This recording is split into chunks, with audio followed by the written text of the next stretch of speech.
ऐसा है या वैसा है। तो सिमिलरली जब हम इंटरप्रिटेशन पढ़ेंगे तो it's very difficult to figure out कि एग्जामिनर ने कौन से पॉइंट पुट किए हैं, बिकॉज टू रीड समथिंग हम उसको बहुत अलग अलग वैरायटी से देख सकते हैं। अगर मैं आपसे पूछूं रेवेन्यू कैसे बढ़ाना है, मतलब मेरा प्रॉफिट कैसे बढ़ाना है, डिफरेंस ऑफ ओपिनियन आ जाएंगे। कैसे? मैम सेल्स प्राइस बढ़ा दूं, मैम खर्चे कम कर दूं, मैम आप कॉस्ट कटिंग कर लो, वेराइटीज ऑफ ऑप्शंस आ जाएंगे। तो it is very difficult to figure out कि एग्जामिनर ने क्या दिया है। सो वो कैसे सीखेंगे? क्वेश्चन पढ़ पढ़ के। जैसे अभी तक तो मैं क्या बोलती थी, not need to see the solution, from tomorrow onwards you have to see the solution and see the question and figure out अच्छा इसने ये points रखे हैं, फिर next question में try to incorporate those points in it, फिर उसके solutions देखो। 6 क्वेश्चन कर लोगे उसके बाद कुछ अलग नहीं मिलेगा, सेम टू सेम मिलेगा, but for interpretation you have to see the solutions. Am I clear? Okay, चलो। सो मैम आज हम सिर्फ न्यूमेरिकल सॉल्व करेंगे related to the group disposals. As I told you, मैंने आप लोगों को कंसोलिडेट पीएनएल नहीं सिखाया अभी तक। मैंने अगर कंसोलिडेशन सिखाया है, एसओपीएल, एसओएफ और एसोसिएट सिखाया है। अब कोई सब्सिडरी अगर हमने बेची है विच इज कॉल्ड डिस्पोजल, तो मैम सब्सिडरी बेची है तो बैलेंस शीट में उसका इंपैक्ट आएगा क्या? आएगा, क्योंकि आप जब उसका प्रॉफिट पीएनएल में लिखोगे तो वही पीएनएल का प्रॉफिट रिटेन अर्निंग में ऐड होके आएगा, यस और नो? सो सिर्फ उसके अलावा कोई पी प्लस एस नहीं होगा। बट अगर मैं पीएनएल देखूं तो जितने दिन, भले से 10 दिन हो, 100 दिन हो, 6 महीना हो, 1 महीना हो, जितने भी दिन की वो मेरी सब्सिडरी है, आई हैव टू कंसोलिडेट। ठीक है? और जब हम कंसोलिडेट करते हैं तो consolidate is what it says it consider as a single entity। तो अगर मैं एज अ सिंगल एंटिटी हूं पी प्लस एस, तो मैंने can I say I discontinue one of my operation, yes और नो? मैं अपना एक बिजनेस बंद कर रही हूं। ठीक है? देखो, अगर आप बिजनेस बंद करते हो, अभी आपको एक आईएफआरएस मैंने नहीं पढ़ा है, आईएफआरएस 5। ठीक है? मेरी स्क्रीन विजिबल है, यस और नो?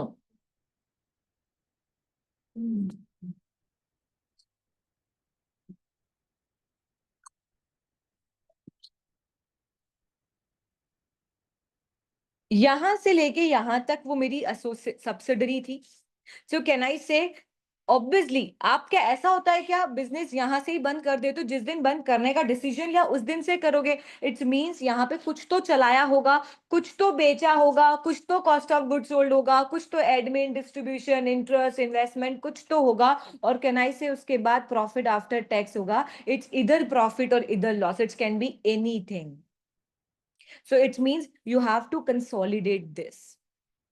Along with, यहां मैं बोल रही हूँ I have discontinued the operation, तो obviously एक बात सोचो, मैं बोल रही हूँ कि मैं यहाँ से इंस्टीट्यूट को डिसकंटिन्यू कर रही हूँ। ठीक है? सो डू यू थिंक मैं ऑब्वियसली ऐसा तो नहीं बंद करके बस अब खत्म हो गया यहाँ से चली जाऊंगी? नहीं, I have to sell all my assets, pay off my liabilities, and whatever the gain and losses, it's my income. So can I say if I have to report discontinue operations, I have to report two types of incomes. First, business चलाने का profit and loss, और second business बेचने का gain and loss. तो हमने अभी group disposals में निकालना, आपने यही तो गेन एंड लॉस सीखा है, यही तो सीखा है कि अगर बिजनेस बेच रहे हैं तो कितना गेन एंड लॉस आ रहा है, कि ये वाला सीखा है। कौन सा वाला सीखा है? This is first and this is second. कौन सा सीखा अभी तक? सेकंड। और फर्स्ट तो ऑटोमेटिकली दे ही रखा होगा, यस और no? So it means that whenever you have to report the discontinue operations, you have to report this two incomes. Clear है? मैंने आपको बोला कि आप कंटिन्यू और डिसकंटिन्यू को साथ में भी दिखाओगे तो भी प्रॉफिट आफ्टर टैक्स सेम आएगा, but that presentation is not relevant for the users because they not able to take a economic decision should we invest on that company और नॉट। व्हाई? बिकॉज उनको आज इस जगह loss दिख रहा होगा या कम प्रॉफिट दिख रहा होगा, तो दे माइट थॉट कि यार वर्थ नहीं है इस कंपनी में। बट अगर मैं डिसकंटिन्यू और कंटिन्यू को अलग अलग दिखा दूं, टोटल तो सेम ही आएगा, बट अगर प्रेजेंटेशन में दो अलग प्रॉफिट्स दिखा दूं, सो can I say, I am not saying you have to invest, but you give a chance to give a thought कि यार might be we have to give a thought, क्या इस पे इन्वेस्ट कर सकते हैं, बिकॉज ये जो लॉस है no longer will continue with the company, future में लॉसेस नहीं मिलेगा, क्या मिलेगा, केवल ये। Am I clear everyone? So हम एक थॉट तो दे सकते हैं। It means that in case of discontinue operation आप थोड़ा सा प्रेजेंटेशन अलग कर देते हो, आप पी प्लस एस तो करते हो, इसमें कंटिन्यू कौन सा है और डिसकंटिन्यू कौन सा है, तो आप क्या करते हो, ऊपर पूरा क्या लिखोगे, पी, ठीक है, एंड नीचे सिंगल लाइन में क्या लिख दोगे, प्रॉफिट फ्रॉम डिसकंटिन्यू ऑपरेशंस। सिर्फ सिंगल लाइन में आएगा। मैम क्यों, आपने तो बोला यूजर्स को, अरे इसका डिटेल्ड पीएनएल कहां दोगे, नोट्स टू अकाउंट में बनाया, उसका टोटल उठा के ले आए, तो अल्टीमेटली तो साथ में भी करते तो यही आता, अलग अलग भी कर रहे हो तो यही आ रहा है, करके देख लेना। डन, ये बात समझ में आई। तो मैम ये जो प्रॉफिट आफ्टर टैक्स आएगा, ये वाला जो डिसकंटिन्यू ऑपरेशंस का है, it incorporate to incomes, it incorporate to incomes, कौन कौन सी, एक तो ये बिजनेस चलाने का गेन एंड लॉस, यस और नो, और एक बेचने का गेन एंड लॉस, ये तो दोनों डिसकंटिन्यू ऑपरेशन से रिलेटेड है, यस और नो। So ma'am, जब whenever we are reporting for the discontinue operations, it represent two incomes, कौन कौन सी, profit and loss and gain and loss, जो हम इस P&L में देंगे। Am I clear everyone?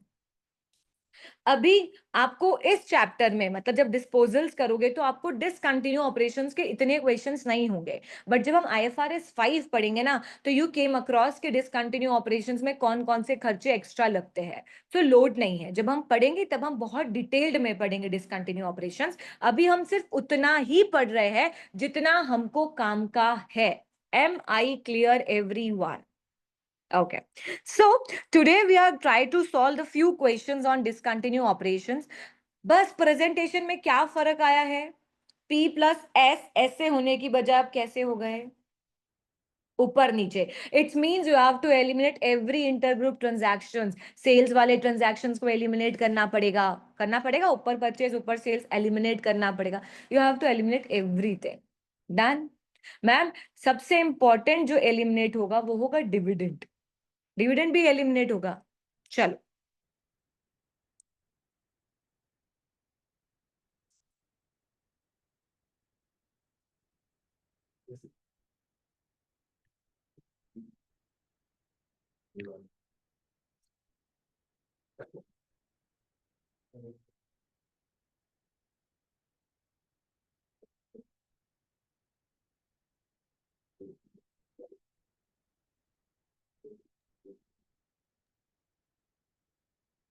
I hope आपको ये वाला गेन एंड लॉस निकालना आ गया होगा, because when you doing the consolidation ना, आप ऊपर वाला प्रॉफिट नहीं लिखते हो, आप ये गेन एंड लॉस को कंसिडर करते हो। Am I clear everyone?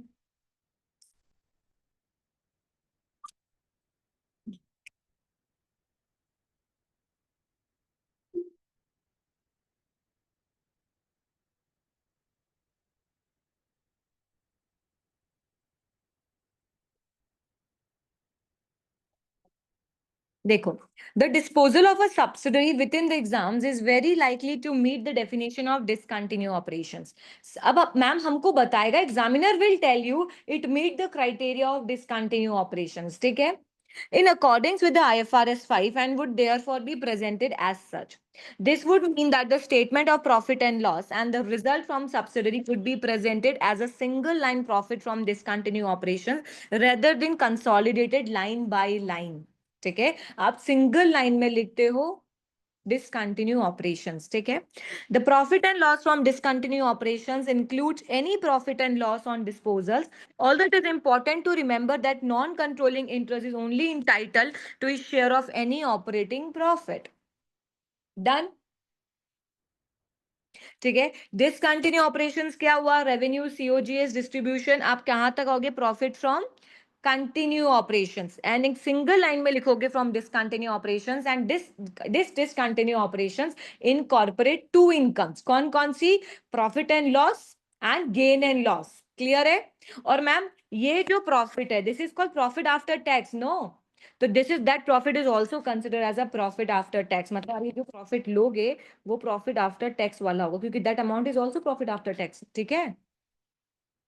The analysis of the single amount would be given in the notes of account and would be comprised revenue, expenses, pre-tax profit and loss, tax expenses, the gain and loss on disposal of discontinued operation. इन सबका detail आप notes to accounts में दे सकते हो और देना ही है. Done.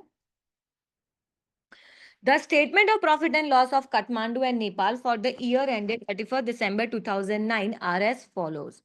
Revenue है, operating cost है, इन्वेस्टमेंट्स इनकम्स है, टैक्सेस है, profit of income tax profit for the period. ठीक है, कुछ एक्स्ट्रा ऑर्डिनरी चीज नो. कल हमने ये परसों के I think last Friday we read this question and we try to solve the questions for profit and loss. निकाला था गेन एंड लॉस. क्या आपसे बना नहीं था इफ यू रिमेम्बर? तो अब मैंने आपको बोला था कि प्लीज घर जाके इसका गेन एंड लॉस निकालना. निकाला क्या? बन गया था. कितना आया था gain and loss?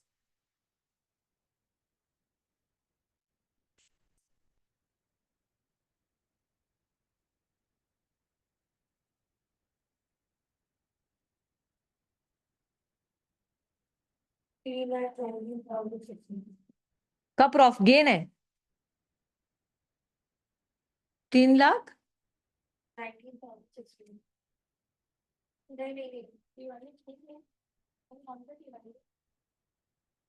To.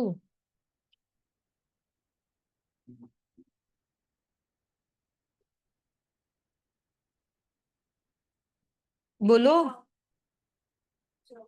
80,400. Profit and loss on disposals आया था, यस और no? Today we are not going to solve that part. Why? Because we already did it and हमारा उसमें बहुत टाइम वेस्ट हुआ था. और आई आस्क यू कि प्लीज आप घर जाके इसको कर लेना क्वेश्चन सॉल्व. मैंने करवाया है, उस दिन भी करवाया था पूरा क्वेश्चन. अभी हम उस पार्ट को डिस्कस नहीं करेंगे. सो can I say ma'am profit on disposal is 8400. Clear hai? Yes ma'am. So today what we need to understand how to do the consolidation. Done? ठीक है. Nepal paid 10,000 dividend on 31st March 2009. Nepal had retained earning. Goodwill has not been impaired. Prepare the statement of profit and loss for the year ended 31st December 2009 for the Kathmandu Group on the basis that Kathmandu sold its holding in Nepal on 1st July 2009. Can I say middle of the year बेचा है? मतलब इस profit पे मेरा हक कितना है? 6/12. ठीक है. For कितने में बेचा? $200,000.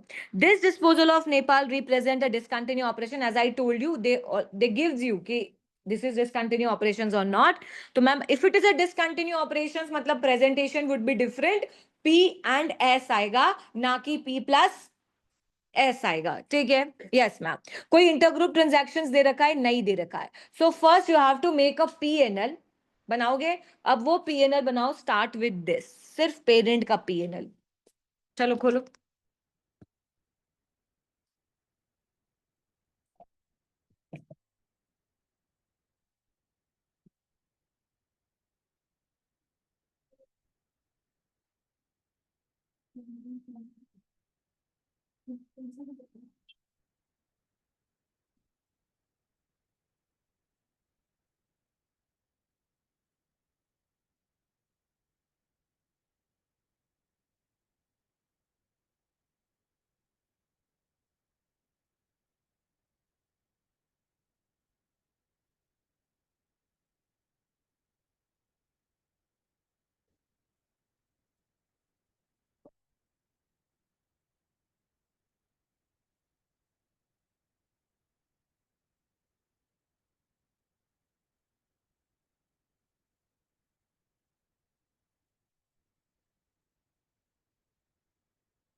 अब P प्लस एस करना है. कुछ इंटरग्रुप ट्रांजैक्शन है, कुछ ऐसी कोई ट्रांजैक्शन है जो एलिमिनेट करने के, कुछ भी करने का जरूरत नहीं है.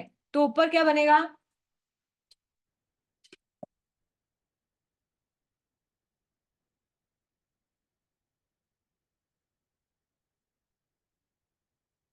क्या लिखोगे?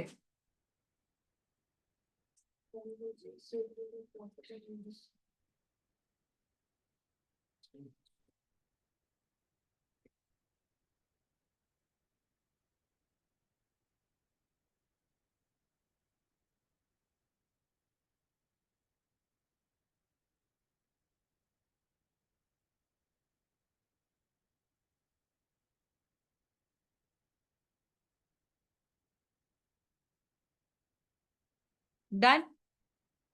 Yes ma'am. Then starting with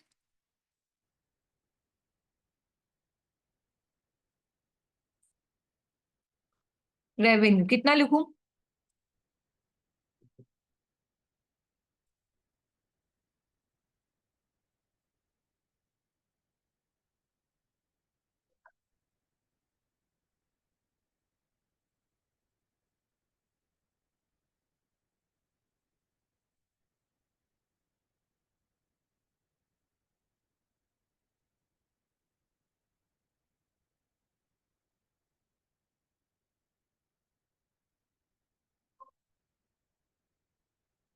अब एक चीज बताओ, इस इन्वेस्टमेंट इनकम में ये जो नेपाल ने 10,000 डिविडेंड बांटा है वो कंसिडर किया होगा? उस ऑब्वियसली काठमांडू को डिविडेंड मिला, उसके इन्वेस्टमेंट इनकम में होगा. What you think? You have to eliminate. No. Yes ma'am. Ma'am कितना दे रखा है? 10,000. क्या 10,000 पूरा एलिमिनेट करूंगी? 10,000 का 70%. क्लियर है? तो मैम मेरे को कितना दे रखा था investment income? 8,000.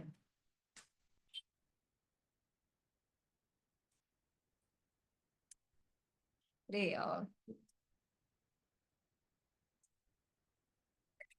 sometimes we don't know how to use the book.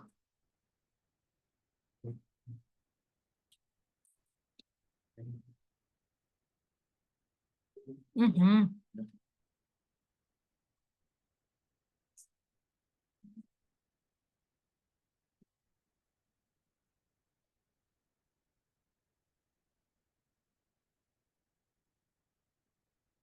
चलो कितना आएगा? कौन सा चैप्टर खुला? सोच लो.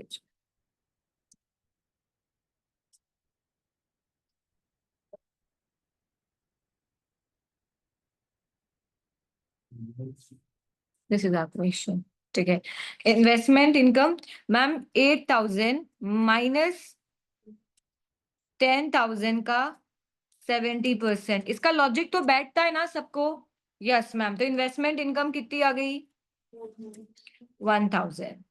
सो profit before finance, profit before finance and tax कितना आया?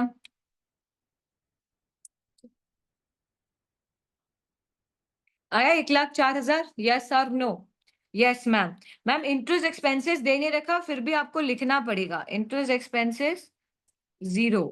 Then profit before tax. ठीक है. And then less tax expenses कितना?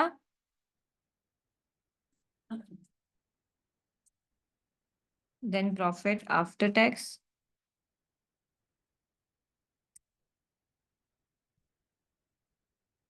डन.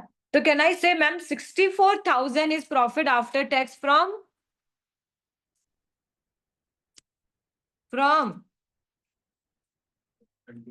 Continue operation. ठीक है. अब हम लिखेंगे, क्या लिखेंगे? डिसकंटिन्यू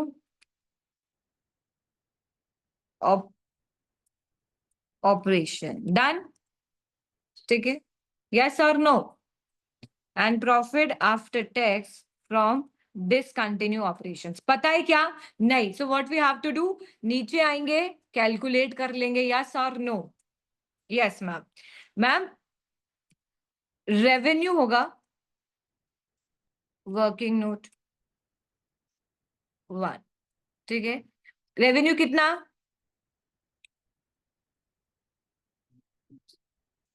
बोलो. ऑपरेटिंग कॉस्ट कितनी?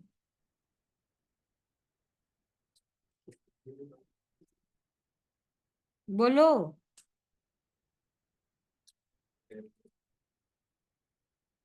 प्रॉफिट.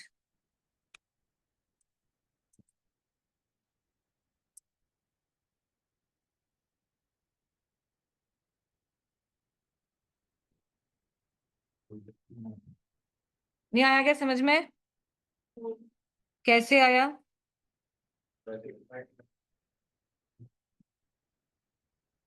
36,000.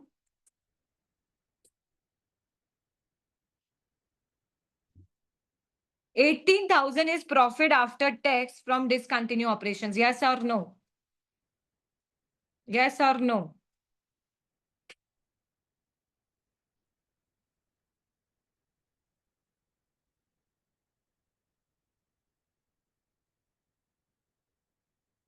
कितना था?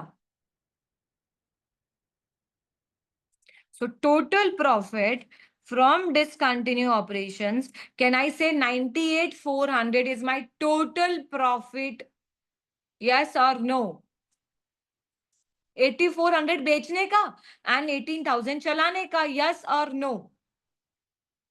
People. Yes, ma'am. So, ma'am, profit from discontinued operation is 98,400. So, what is my total profit? बोलो कितना? 64,000 this and 98 for 162,400 is my total profit. Do you think I have to allocate that profit?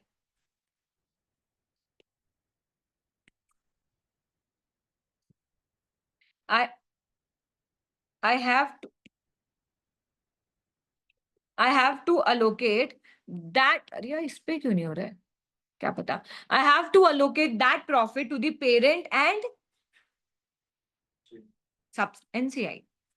क्योंकि अब एक बात सोचो ma'am, आपने यहाँ पे लिखा there is a two profits 8,400 and 18,000. NCI पे, एनसीआई को किस पे राइट है? 8,400 पे राइट है क्या? नहीं है. तो कैन आई से एनसीआई को तो सिर्फ ये जो प्रॉफिट है 18,000 उसका 30% मिलना चाहिए. यस और नो? तो मैम यहां पे जब लिखा प्रॉफिट attributable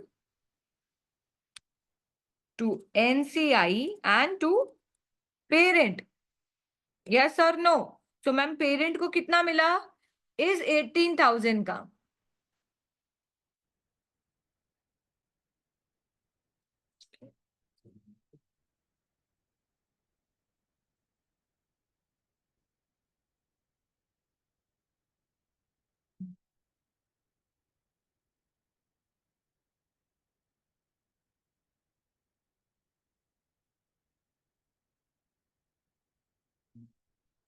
इस 18,000 का कितना? 30%. और बाकी रिमेनिंग प्रॉफिट इतना था, उसमें 5400 इसका है, तो बाकी सब किसका बचा? बात समझ में आई? You not allowed to distribute the profit of gain and loss of selling the asset because वो आपका है, तो वो तो प्योरली आपका है. तो एनसीआई को क्या मिलेगा? ये जो प्रॉफिट है 36,000 का, पहले तो 6/12 किया which is called 18% और उसका मिलेगा 13%. Am I clear everyone? और बाकी remaining profit is attributable to the parent. It means that either making the group disposals के time पे भी you have to, why forget, you have to allocate the profit to the parent और NCI because आपने पूरा P&L add कर दिया है up to 6 month का. बट स्टिल उस 6 मंथ में मेरा 70 है, सामने वाले का 30 है. You have to transfer that profit to the NCI. Am I clear? Settled हो इस क्वेश्चन में? कुछ ऐसा लगा जो प्रेजेंटेशन हमको नहीं समझ में आई? लोड नहीं लेना है, 2-3 बार करोगे अपने आप चीजें समझ में आने लगी, कॉन्सेप्ट क्लियर होने लगेगा. डन? सबने कर लिया? चलो नेक्स्ट क्वेश्चन देख लें एक बार.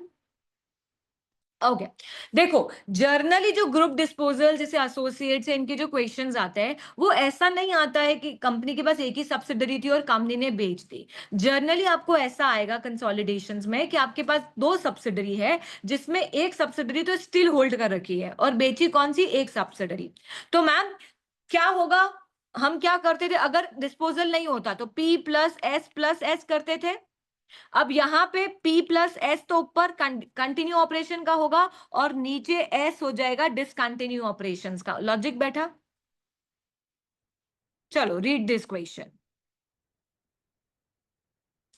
Peter Companies has owned 75% of equity shares of San Company and 80% of equity share of Markin Company for many years. It means that Peter Company is a parent company, San and Markin it's just their subsidiary. क्या mid-year acquisition है? No, बहुत साल पहले खरीदी गई है. On 30th September 2005, Peter Company sold his entire shareholding in San Companies for 15 million. कौन सी company को बेचा? शान कंपनी को. और ये मिडिल में दे रखी, मतलब दैट कंपनी इज, इसका हमको ग्रुप डिस्पोजल्स निकालना है. And Peter and Markin are continuously holding the same company. Am I clear everyone? Yes ma'am. कितने में बेचा? For 15 million. पर अभी भी समझ में नहीं आ रहा कि मैम ये मिड ईयर बेचा है, ईयर एंड पे बेचा है. तो see the summarise statement of profit and loss for the three entities for the year ended 31st March 2006. ये ईयर एंड है उनका. और बेची कब? 30 सितंबर 2005. कितने महीने? मिडिल. जैसे 30 सितंबर बोला, 6 months. ठीक है. तो मैम हमने सैन कंपनीज को 6 month का कंसोलिडेट करेंगे because 6 month is my are subsidiary. And Markin company को 100% करेंगे क्योंकि हमने अभी एक्वायर तो बहुत पहले किया था, बेचा अभी है. Done. Yes, ma'am. Revenue, COGS, operating expenses, interest expenses, interest expenses. है? अब देखो दिक्कत है क्या है, ये लोग कर तो देते हैं फॉर्मेट चेंज और उसको अमेंड करना ही भूल जाते हैं. कायदे से यहाँ पे इन्वेस्टमेंट इनकम आना था, देन प्रॉफिट बिफोर फाइनेंसिंग, और यहाँ पे इंटरेस्ट एक्सपेंसेस लेस होना था. उन्होंने पुराने ही फॉर्मेट में डेटा कर दिया, बस फॉर्मेट में नीचे 2 बार इंटरेस्ट एक्सपेंसेस लिख दिया. ठीक है. हमको जो आइटम दे रखे ये माइनस में है, मतलब माइनस में, तो दिस इज इंटरेस्ट एक्सपेंसेस. अगर ये ऐड हो रहा होता तो this is called investment income. Done. ठीक है ma'am. At the date of acquisition, जिस दिन मैंने एक्वायर किया था, goodwill in San companies was calculated as 4 million. क्या गुडविल निकालने की जरूरत क्यों दे रखी होगी? ये प्रॉफिट निकालने के लिए. बिकॉज मैम जब हम ग्रुप डिस्पोजल्स करते हैं we need a goodwill at disposals. पर ये तो एक्विजिशन की दे रखी है, पर उसने दे रखा एट 1st April 2005, मतलब beginning of the year it has been impaired by 1.5 million. मतलब अभी तक कितनी इम्पेयर्ड हो चुकी है? मतलब 4 million की गुडविल थी, 1.5 इम्पेयर्ड हो चुकी है, तो अभी कितनी गुडविल बची होगी? 2.5. इट्स मीन्स दैट अगर कुछ और फर्दर एडजस्टमेंट्स नहीं रखे होंगे तो goodwill at disposal is clear. At 1st April 2005, the fair value of Cyan's net assets, मतलब beginning of the year की net assets दे रखी है कितनी? 12 million. हमको कब की निकालनी होती है? At कैसे निकालोगे? बिगिनिंग ऑफ द ईयर की नेट एसेट्स दे रखी है, कैसे निकालोगे एट डिस्पोजल की? हाँ,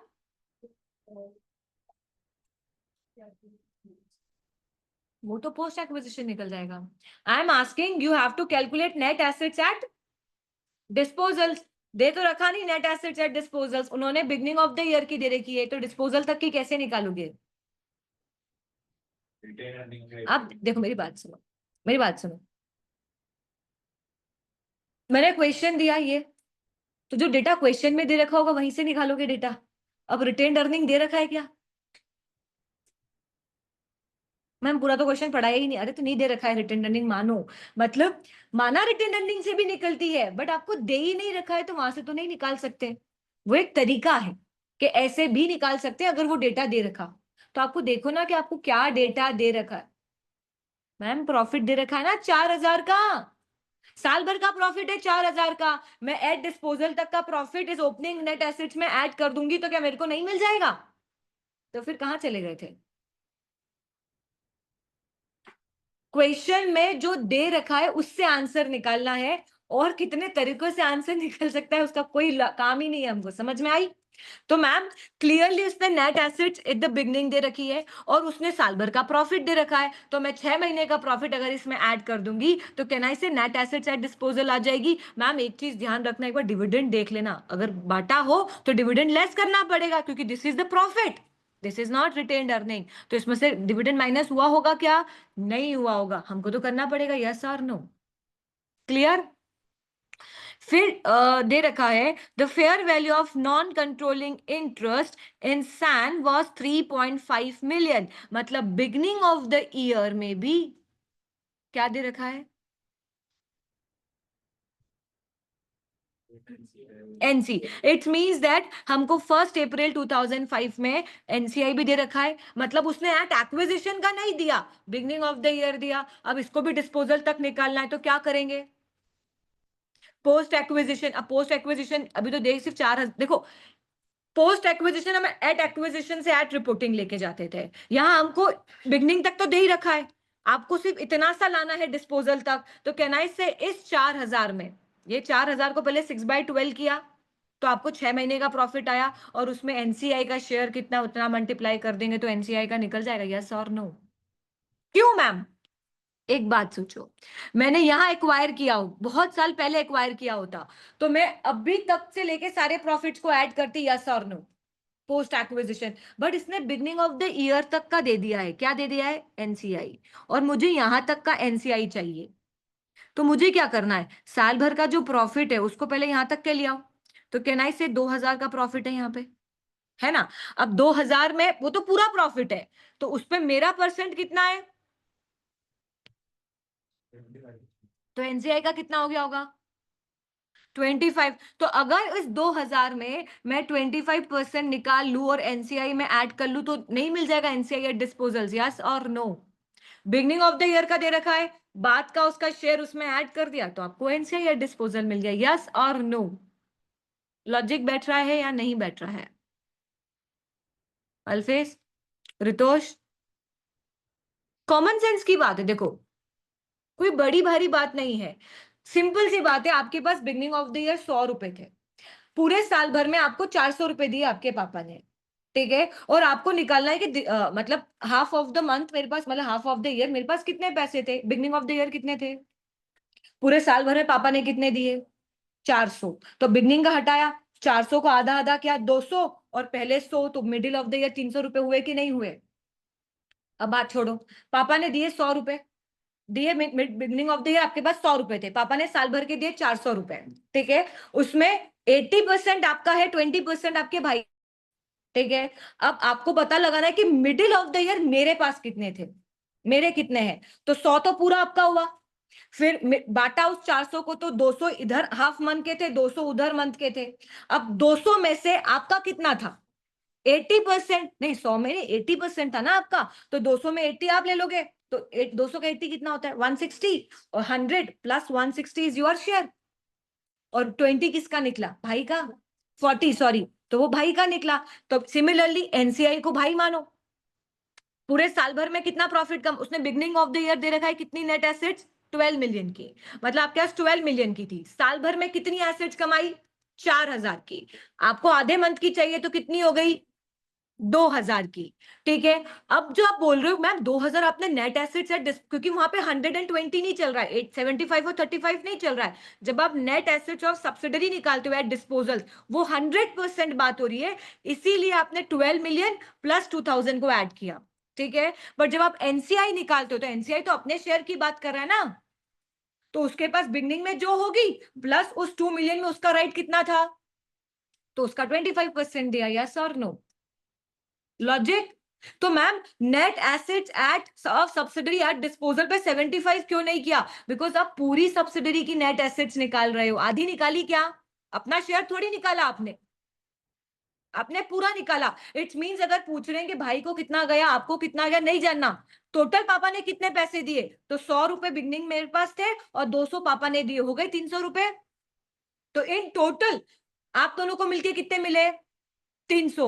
अब पूछ रहे हैं भाई का कितना था, तो भाई का बिगनिंग में 0, ठीक है, क्योंकि 100 तो मेरा था, तो भाई का बिगनिंग में 0, 200 पे कितना हक था? 40, तो भाई का कितना हो गया? 40 ना। तो वो यही तो पूछ रहा है, पूरा कितना मिला? 12 मिलियन प्लस 2000, ये टोटल मिला। और फिर इसको हटा, वो बोल रहा है कि भाई का कितना है, तो भाई का बिगनिंग में कितना था? 3.5 मिलियन था, और उसको 2000 में उसका हिस्सा कितना था? 25%। Am I clear everyone? Logic बैठ पा रहा है? चल, the disposal of Sian's company satisfied the condition in IFRS 5, non-current assets held for sale and discontinue operations. It means that you have to do the presentation as per the discontinue operations. मतलब P&L कैसे बनेगा? P plus S. कौन सा P होगा? एक तो parent Peter company and Markin company का ऊपर, और सब्सिडरी का एक लाइन में लिखोगे profit from discontinue operations, and that incorporate to things, business चलाने का प्रॉफिट का शेयर एंड बेचने का, और उसको परसेंटेज में बाइफरगेट नहीं करोगे 75 और 35 25। क्लियर है? उसको तो बाद में नीचे करते हैं ना, ऊपर तो पूरा ले लेते हैं और फिर नीचे डालते हैं profit attributable to NCI and parent. Clear? No entries have been made in disposal of San company, कोई बेचने की एंट्री नहीं हुई है, हम कर देंगे। ठीक है। During the year 31 March 2006 year end पे Markin company sold to the Peter, can I say existing company ने, सब्सिडरी ने, मार्किन से सब्सिडरी, उसने किसको बेचा? ठीक है, कितना बेचा? इसका क्या करोगे? पहले तो पूरा क्वेश्चन नहीं पढ़ रही हूँ, 6 मिलियन का क्या करोगे? Eliminate. It means that Peter 72,000 plus 40,000 minus 6,000, 35,000 plus 18,000 minus, eliminate करना पड़ेगा intergroup transaction. Ma'am P plus S क्यों कर रहे हैं? Because Peter and Markin company continue company है, डिसकंटिन्यू नहीं है। मार्जिन कितना है? तो प्रॉफिट कितना है? अनरियलाइज प्रॉफिट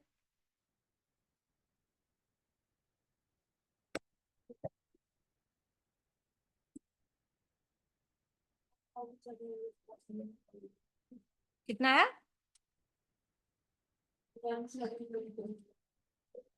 6,000 का 40% निकलेगा मात्र।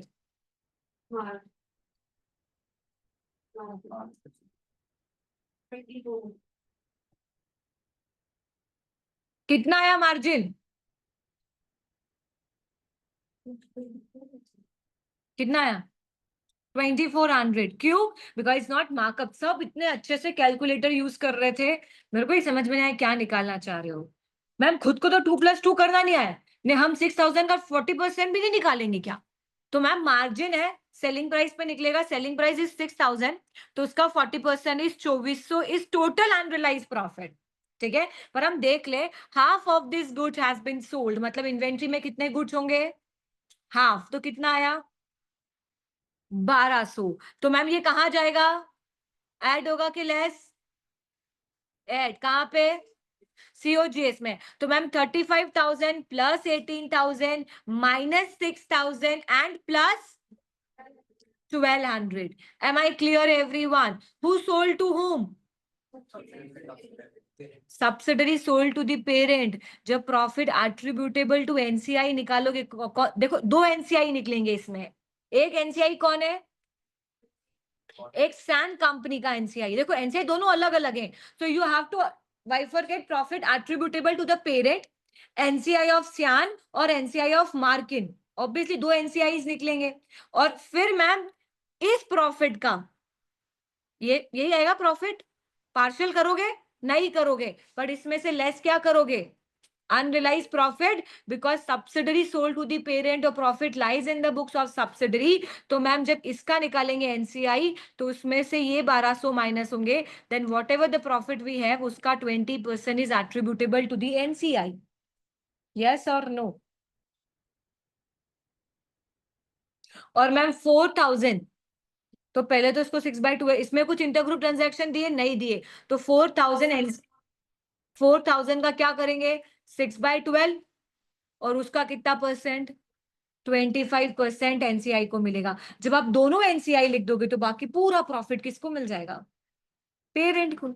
यस और नो? क्या ये क्वेश्चन किया जा सकता है? तो करो चलो।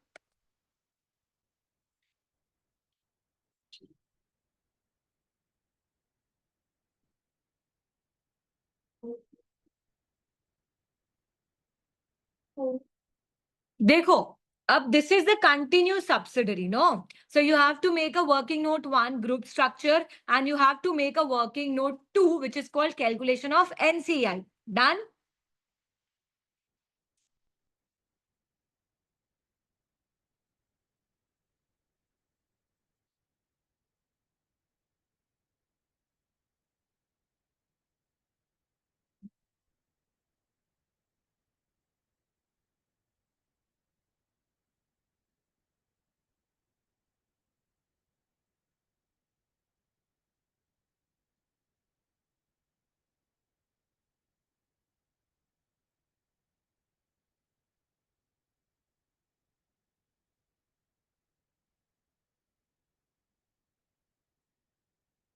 कहाँ से स्टार्ट करेंगे? कितना लिखूं रेवेन्यू बोलो ma'am? 72,000 plus agree with my revenue, yes और नो?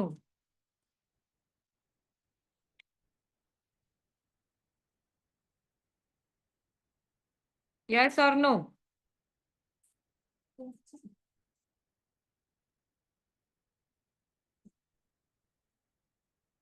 COGS कितना लिखूं?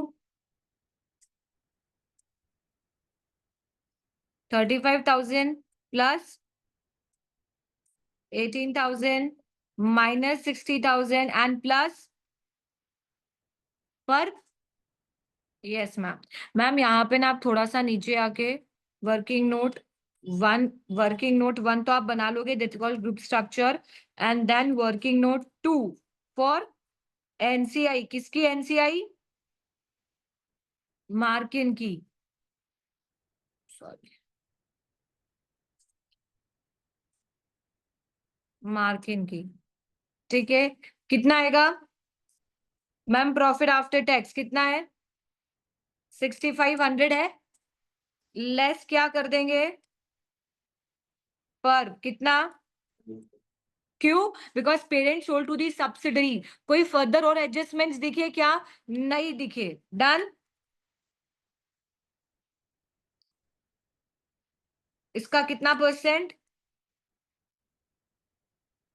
मैम 20% क्यों लिया? बिकॉज मार्किन 80% है। लिखा? ये लिखा मार्किन 80%। डन। चल, पर का एडजस्टमेंट हुआ, अब क्या आएगा? जीपी कितना आया? देन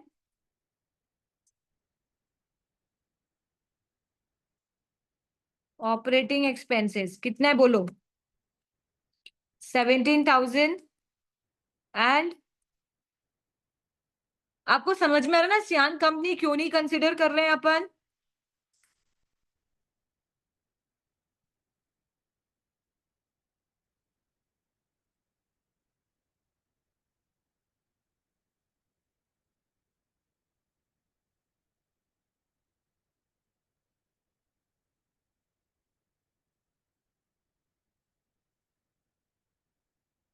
बोलो फाइनेंस कॉस्ट कितनी?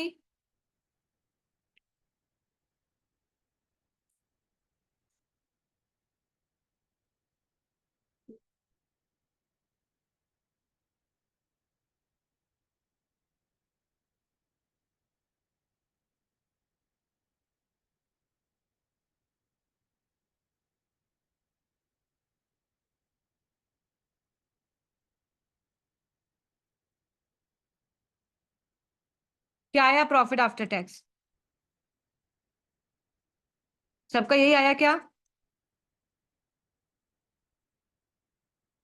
बोलो सबका यही आया क्या? 18,300 की मेरा अकेली का आया है?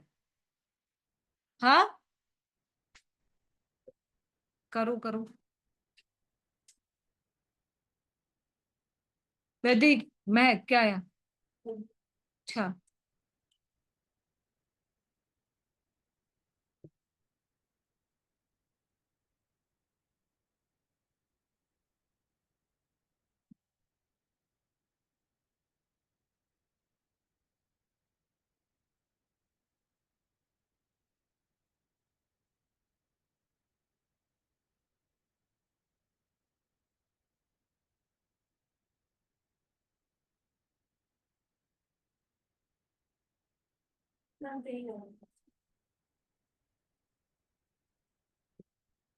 डन।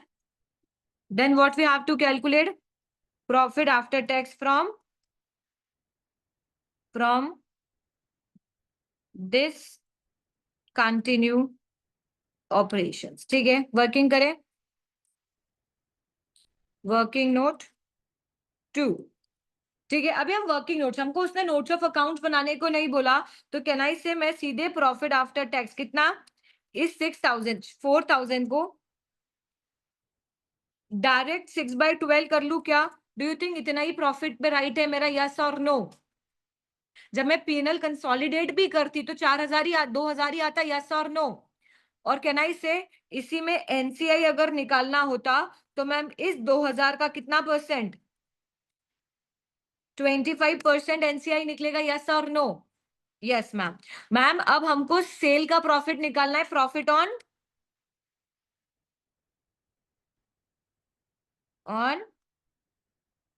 डिस्पोजल। कहां से स्टार्ट करेंगे? सेल्स कंसिडरेशन कितना, कितने में बेचा उसने? 15 मिलियन। लेस क्या करेंगे? नेट एसेट्स एट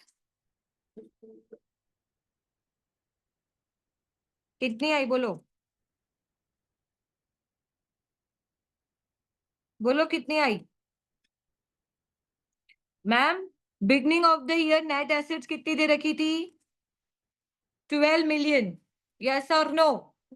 और कैन आई से मैम इस 4,000 को डिवाइडेड बाय 2 कर देंगे तो मैम हमारी net assets at disposal is 14,000, yes और नो? सबका बैठ पा रहा है या नहीं, बोलो कुछ अलग? फिर मैम गुडविल कितनी आएगी? Goodwill beginning of the year कितनी दे रखी है? 4 मिलियन माइनस गुडविल कितनी आई? 2,500, यस और नो? Yes ma'am. और फेयर वैल्यू ऑफ एनसीआई, ठीक है, कितना दे रखा है बिगनिंग ऑफ द ईयर? 3,500। और मैम इस 2,000 पे जो हमारा पोस्ट एक्विजिशन प्रॉफिट है, मतलब 4,000 को स्प्लिट किया उस पीरियड का, और उस पे हमारा राइट कितना है एनसीआई का? 25%। कितना आया?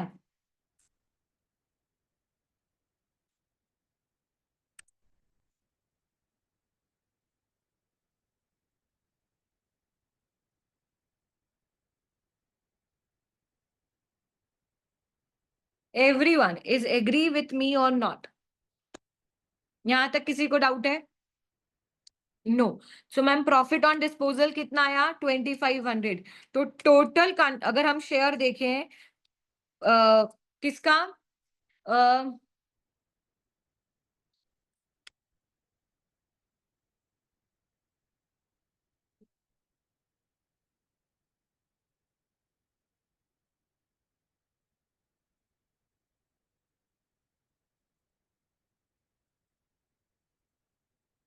कितना आया? कैन आई से 4,500, यस और नो? Yes ma'am. तो मैम जाएंगे प्रॉफिट फ्रॉम डिसकंटिन्यू ऑपरेशन लेके आएंगे कितना? 4,500, वर्किंग नोट 2, डन। तो टोटल प्रॉफिट कितना आ गया? 22,800, yes or no? Can I say that profit is attributable to the NCI of Markin, Sian and parent? Yes or no? Allocate करें?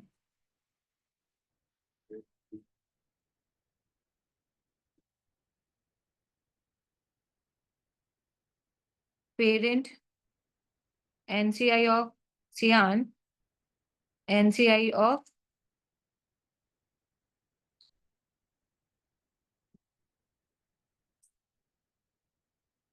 NCI of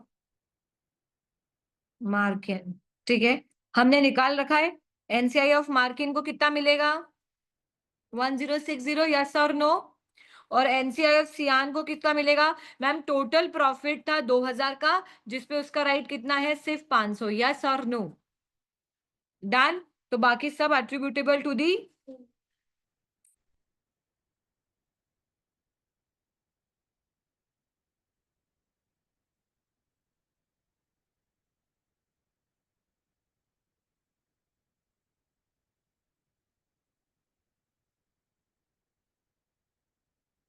done. आपके पास दो option है, या तो आप इनको अलग अलग लिखो एनसीआई ऑफ सियान और मार्किन, और एक करके भी लिखोगे तो भी चलेगा, बट हमने अलग अलग कैलकुलेट किया इसलिए मैंने अलग अलग बाइफरगेट कर दिया है। क्या नहीं आया? मार्किंग का परसेंट 18% है. Yes or no, people in the class. This is how we have to do the presentation. देखो, जब आप discontinue operation निकालोगे, you know that it incorporates two incomes. तो ऐसा मत करना कि जितनी इनकम निकाली, सपोज हमने कितनी निकाली थी 4,500, आप इसका 25% दे दो एनसीआई को. नहीं, बिकॉज इसमें एक ऐसा गेन एंड लॉस है जिसपे पूरा हक मेरा है. तो मैम हम सिर्फ ये वाला जो प्रॉफिट है, ये जो 4,000 का प्रॉफिट है, उस 4,000 का 6/12 किया, तो this is the profit after tax.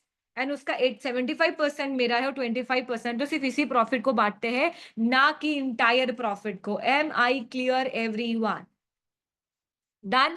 What you have to do, मैं अभी भी नहीं बोल रही हूँ, आप घर जाना, इस क्वेश्चन को फिर से सॉल्व करना. अगर कॉन्सेप्ट में लैकिंग फील होता है, नहीं आता है, तो we will do it again. ये क्वेश्चन नहीं करेंगे, कोई और ग्रुप डिस्पोजल का क्वेश्चन कर लेंगे. ठीक है, बट इस कॉन्सेप्ट को छोड़ना मत. पहले नहीं आता था एग्जाम्स में, अब आता है. ठीक है, तो उनके लिए बेस्ट होता है 2 सब्सिडरी साथ में देने की बजाय वो दे देते हैं कि एक सब्सिडरी कंटिन्यू, एक सब्सिडरी बेच दी.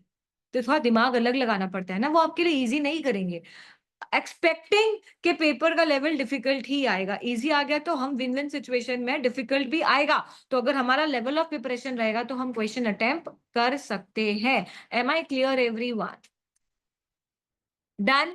सो from my side I am done with the group disposals. मैंने आपको 2-3 क्वेश्चंस प्रैक्टिस करा दिए हैं. आप एक बार इन दोनों क्वेश्चंस को, ऐसा नहीं कि दूसरा रैंडम क्वेश्चन लेना, इन्हीं दोनों क्वेश्चन को वापस खुद से सॉल्व करने की कोशिश करना. क्या लॉजिक बैठ पा रहा है या नहीं, और नहीं बैठ पा रहा होगा तो we will discuss that question again. Am I clear? Settled? Yes ma'am. Everyone? अभिषेक?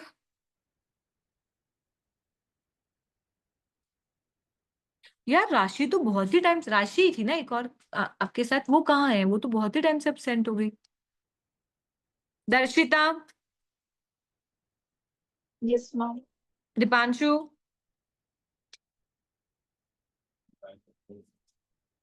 विनायक? शिखा? रितो? पार्थ? चीजें समझ में आई क्या? Yes ma'am. ओके. आप लोग स्टिल, हो सकता है मेरा क्वेश्चन कराने का स्पीड तेज हो आज, मैंने बहुत डिटेल्ड में नहीं कराया हो, तो आप करो. ठीक है, आप खुद से करने की कोशिश करना, और नहीं बनेगा तो will definitely do it again in a detailed manner. ऐसा मत समझना कि मैम ने जल्दी करा दिया, हमसे स्किप हो गया. नहीं, नहीं होगा तो will do it again. I never say no. ठीक है, सो आप करके देखो, बने तो ठीक, नहीं तो मैं हुई सही. Done. So can we wind up a session for a day?